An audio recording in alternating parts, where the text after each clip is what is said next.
But that second race today was incredibly important for us to get another point on the board for us and to sail the way we did. It was a real confidence boost. Can you describe what it's like trying to sail under pressure like that and hold your composure? How do you do it? Well, it's just another race, really. It's just how we prepare, and you don't really think anything of it. It's not like you start heaping more pressure on when you want a particular race. But you definitely approach it knowing that you've got to be as error-free as you possibly can. How hard is it to think? I'm thinking particularly of, say, somebody like Ray David. He's got to do the grinding, he's running around the boat, he's got to think and act. How hard is that? Oh, it's very tough. The guys have to be able to keep clear heads because you're relying on everyone to be 100% focused on their job. And so part of the training has always been about being able to recover quickly so that you are able to keep thinking clearly and then execute the next manoeuvre as well as you can. And how do you rate what Ray did today? Oh, it's right up there. He's got a very good understanding of the course. He's putting us in some good spots. I think, as always, we can sail better than what we did today, and we made some mistakes, around the start and and a little bit around the course, but it just happens at this type of racing. It's full on. It's the top end of the limit, of the sailing limit that we're allowed to race in here, and the boats are hard to manage. Okay, now Oracle have made some pretty big gains with their boat. What more can you do? You say you're carrying on trying to make improvements. What more can you do? I was just refining the whole time. It sounds sort of like you're sort of saying it for.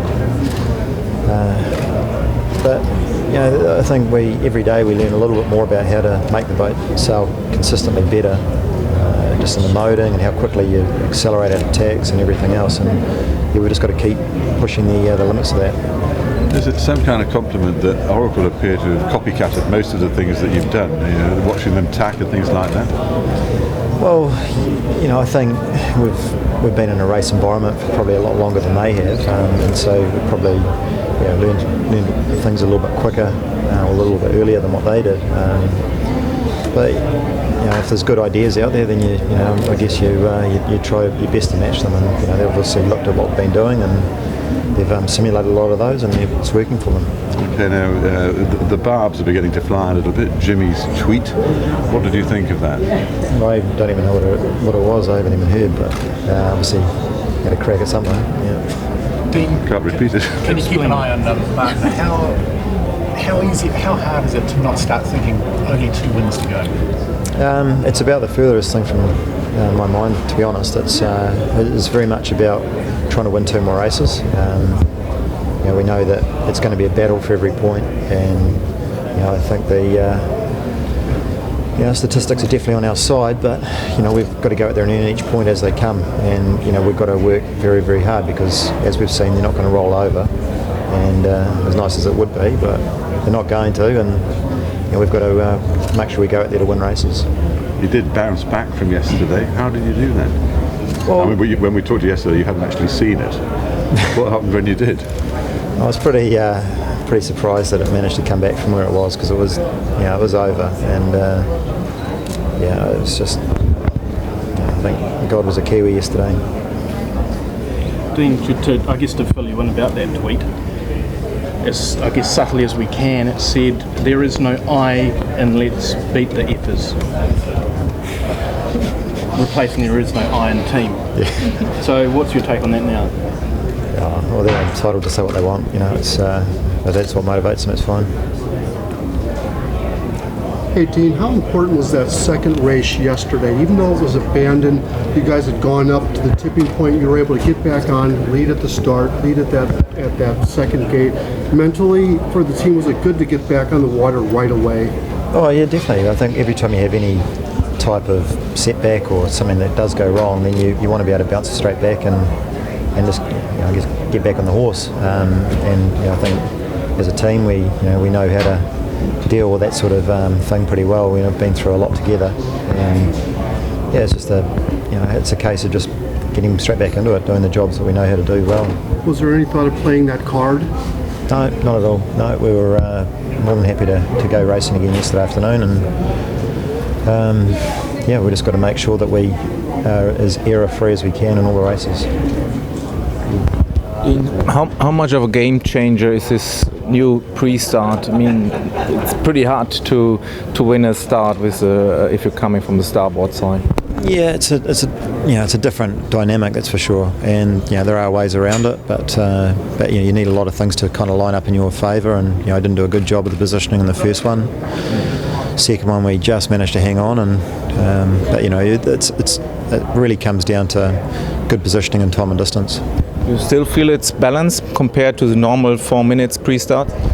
Well, it's very different because you don't have quite as much boat interaction as what we're used to, and that positioning. But the thing is, when you lose a start in this type of racing, the race isn't over. There's typically you're either bow and stern or thereabouts, and you still normally have some opportunities around the race course. How far are you working ahead, particularly at the top end of that beat?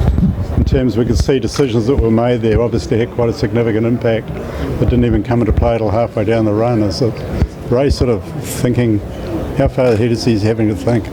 Well, you're definitely starting to think about where you're going to set up, which gate you're trying to set up for, because that can be determined by where you're exchanging tacks and things. And we felt in that particular one we wanted the right gate at the top. We knew it was going to be pretty close. We didn't really expect to be going around sort of quite as close as we were, but it's it worked out well. And you looked like you were prepared to trade off the lead there to get the position. Was that the strategy you always had? Or? Well, yeah, we had two options. We could have either come in and try and take left gate off them and lead round that mark. They probably had the same option too on the right gate, but they chose not to, and I'm sure they'll probably look at how they could have done it differently, and we could also. Comments being made by the commentary team that the boat that wins, it's got the port end opening. It's basically got a huge advantage in the race. Are you guys seeing it that way? Yeah, it is in the ebb tide for sure. And the flood tide, it can be quite different, but in the ebb tide, it's certainly the case. Have you got a counter for that, like you tried on the first start? Or we've just got to keep working on it. I think it's your options are limited, but I think if you execute your manoeuvres well and your positioning, then you do have you can keep some options open.